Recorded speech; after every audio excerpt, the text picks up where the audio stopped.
Metal Gear Solid series, some of the foes that Solid Snake had come across during the events of the Shadow Moses and Big Shell incidents, which were Psycho Mantis, Sniper Wolf, Vulcan Raven, Grey Fox, Fatman, Fortune, were all clearly and undeniably killed during the course of events. In Metal Gear Solid Guns of the Patriot, Solid Snake in his final mission goes up against the Beauty and the Beast unit, which comprised of Laughing Octopus, Raging Raven, Crying Wolf, and Screaming Mantis. What's sometimes forgotten is that during the events of the game, it's not technically undeniably confirmed if any or all of the women in the unit were killed after their battle with Snake, even though it was mentioned by Drebin to Snake that the women wouldn't be able to survive outside their battle and hall suits for just a few minutes. He also commented to Snake about their backstories and how by fighting him put them at peace, so even if they were to die from being disconnected from the life support systems possibly enabled by their suits, they could be set free from the pain and suffering that they had endured all of their lives by being soldiers. It's somewhat different from the other foes that Snake had fought through his career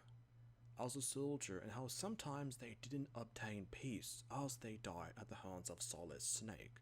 They simply died, and that was it, nothing else.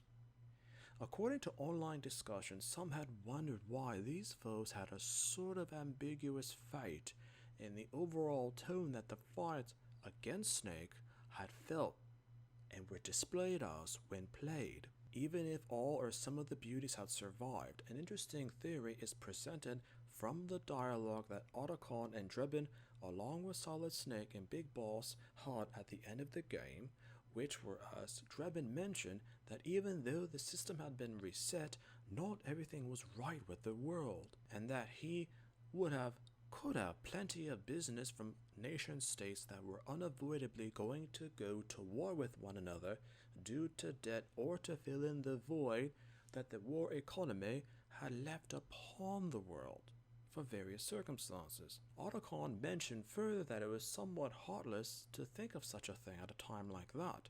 but Drebin shrugged it off as how the world is, and people would naturally think of such things. Even when the system was reset at that moment, people were automatically already thinking and assuming such things. Big Boss had mentioned to Snake that it was the boss's will for people as well as nation states to have their own freedom of choice, to do what they wanted either individually or as a collective country or collective society, be it virtuous or wicked, good or bad. Whatever intention, it was their own choice. The theory goes further that if these predictions of what might were to happen be in fact true, more than likely the beauties would have been simply collected and reintegrated into some sort of private military contracting unit, especially with the fact that all of them were left on the battlefield after their respective battles with Snake, with the exception of Crying Wolf, whom had been taken from the battlefield by a lone wolf, which was hinted at by Otacon to be possibly the spirit or manifestation of Sniper Wolf. Disagreement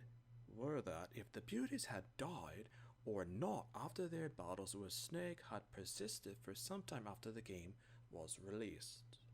which went along with the overall reception to the game, which were mostly positive,